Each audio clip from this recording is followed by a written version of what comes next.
Why? She asked. Why are you here in therapy? And I said, because I wanted to get myself together spiritually, mentally, and physically.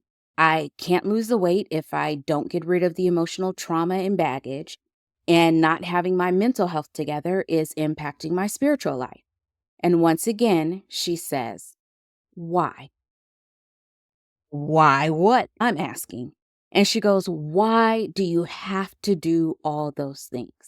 And I said, because I need to. I don't want to lose everything that I've worked for. I'm spiraling and I'm putting everything that matters to me at risk, my health, my spirituality, my business, my marriage. She goes, but why do you need to do any of that? And I was dumbfounded. I was like, I don't know. And she goes, those are not your whys. They are your motivations. You may not know your why just yet, but that's okay. We'll uncover it together. And then I made an admission to her that I was keeping to myself. And that was, what if my whys don't even motivate me? And then my therapist dropped the bombshell. Hi, ladies. I'm Shy, and I'm so excited to welcome you to Coffee, Cocktails, and Clarity. As a woman navigating my own journey, I've experienced the ups and downs, the triumphs and challenges that come with being a woman in today's world. I created this podcast as a space for us to have authentic conversations and connections, to share stories and inspire each other. Let's break down barriers, celebrate our successes, and support one another on this journey together. So, take a sip, sit back, and let's have a chat. Today, I'm sipping on some White Zinfandel while I reflect back on that fateful day. So I'm going to take a sip. And now let me finish the rest of the story. As I sat in my therapist's office on the edge of a cliff that I desperately was trying not to go over, I was perplexed. I just didn't understand. What does she mean? Those aren't my whys. Like, why is that everything that's important to me simply isn't important enough for me to do something about, was my concern. Like, why is this not motivating me? Why don't I feel the need to do these things? Why? Why? Then she dropped the bombshell. Right now, you're just existing. You're just fighting to survive. I don't know if my breathing stopped or the air just decided to grab hold of my throat, but I couldn't breathe anymore. I was literally choked. I had wet eyes, but no tears were falling.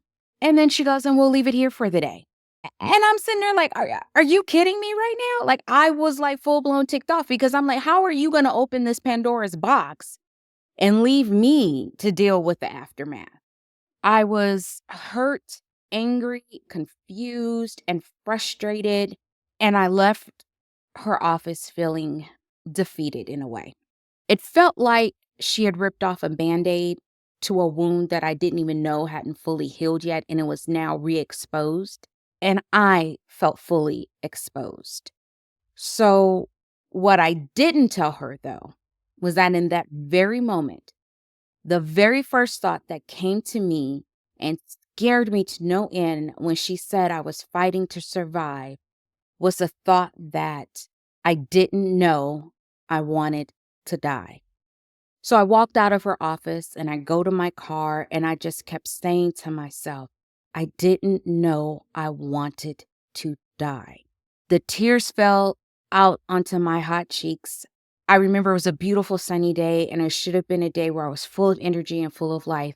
And all I kept saying was, I didn't know I wanted to die. I was numb and stunned at the same time. I didn't know I wanted to die. And then I cried and cried. And as I drove home, I thought about, you're just trying to survive. I took time to meditate on that thought.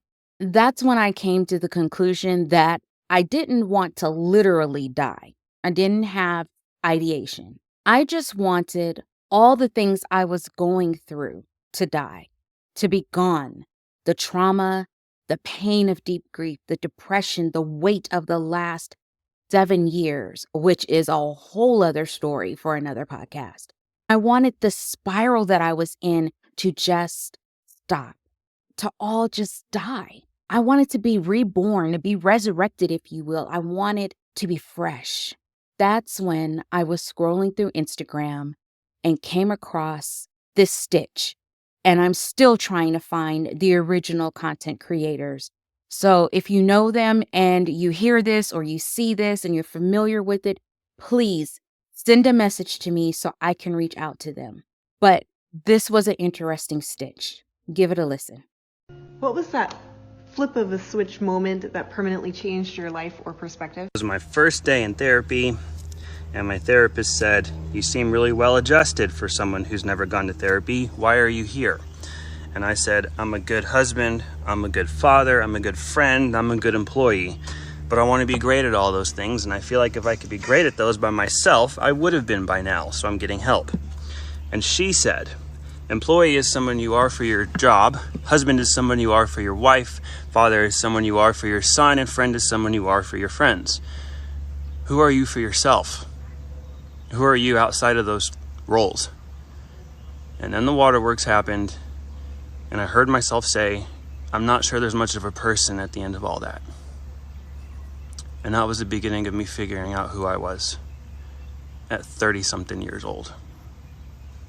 Everything changed after that. It was so profound to me. If all of this other dies, then who am I for me? When I woke up at 40, I just knew I was not going to live my life for anyone else. All the decisions that I made, the challenges that I would pursue or overcome would all be because that's what I wanted. And I'd seek counsel and feedback from those that I cared about, whatever I did or decided that I was going to do. It was all because it was what I wanted. And that was communicated to my husband and my mom, because we all live together. And that way there would be no question. I even shared it with my friends as a way of helping them to feel more empowered. So at the time that I started therapy in earnest, I was on the verge of turning 50, just a few months away. And the question for me was, how are you going to go from just existing and trying to survive to know who I am for me? Audre Lorde said, if I didn't define myself for myself, I would be crunched into other people's fantasies of me and eaten alive. I didn't want that for myself, and I didn't want that for the woman that I had in mind I was going to become and that I had been working to become. I know the woman I am. I know that while I have work to do, I'm almost there to the woman that I really want to be. But what did I need to get there? Well, I needed therapy. Check. I needed to take time to analyze my business and where that was now going to transition to, because that needed to be done. I started that a few months later, and then a surprise came. As I discussed my conversation with my therapist with other women, especially entrepreneurs that I often did regular coffee chats with, they all said how much they appreciated it and that this was a type of conversations that they wished they could have regularly. Some were able to have them with their friends. Most were not able to have them with colleagues or other entrepreneurs. Some just wanted a circle of friends or a support system that were doing the same things that they were doing, had the same mindset that they had, and could completely understand and just get it. My word of the year was the same that Merriam-Webster selected for 2023, authenticity. Merriam-Webster defines as not false, true to one's own personality, spirit, or character. Since that's the woman I am and the kind of content that I craved on social media, podcasts, and other areas, these true, authentic conversations, that's how this podcast was born. With each episode, we'll talk about what we can do in our personal and professional lives to become or to keep being our authentic selves. We'll meet to have conversations about all the things that matter most to us: our careers, our families, various relationships, our mental health and self-care, the challenges we face as women in this world. Now, I won't be an advocate for policies or politics. I won't promote my own spirituality, though I do have a belief in God. I won't try to sell you on some diet programs or exercise programs, and I most certainly will not tell you how to make $1 million in 10 days. What I promise you is that through this podcast and any other content that I produce, I will be my true, authentic self and share my expertise with you from a wide range of areas.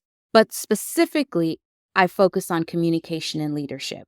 I will also have other experts to come and sit and visit as guests that are genuine, authentic, and they want what's best for us as women in general. They'll come from all different careers and walks of life. So we'll talk about things related to business and careers and entrepreneurship. And we'll also talk about the things that are more closer to home. In today's episode, we learned that our why may not be clearly defined, and that's okay. We may be in survival mode, and that's also okay. We may even feel like we want the things of the past to just die so we can move forward and live in our true, authentic selves, and that is most definitely okay. The first step is just to recognize where we are, how we're feeling, and how it's impacting us. This can affect us personally and professionally. So we will move forward one step at a time because we are going to do everything we can not to go back to where we were. There will be resources in the show notes from time to time to help you with all of that, whether it's therapy and you're looking for recommendations on therapists, if you need help with ideation, if you want to stop using substances to mask the pain, or if you need help in your career or business. The point is, we can take the first step and every step thereafter together. My goal is to continue creating a safe space for us to have coffee, cocktails, and clarity. I want to thank you for joining me for my first episode. Let's celebrate this momentous occasion together. If you feel like it, go out for a walk or a run, do some Pilates or yoga, fix yourself a meal or go treat yourself to a nice one, or do whatever it is that is healthy, mentally, physically, and spiritually that will help you continue stepping into your true and authentic self. Whether it's our first conversation or we've been talking for a while, thank you for taking the time to chat with me today. While you finish your beverage, take some time to meditate on today's conversation and journal your thoughts and feelings. If you like today's conversation and you haven't already done so, please subscribe to and review my podcast, then download this episode. Don't forget to join my fan page on fanlist.com/coffee cocktails clarity, where you can share your thoughts on the episode, ask questions, or share your story. You never know, I may feature you in a future episode, with your consent, of course. You can also follow me on social media. The links will be in the show notes. I hope our chat helped you to see things more clearly. I always enjoy talking with you, so let's take some time for us to get together again soon for some coffee, cocktails, and clarity.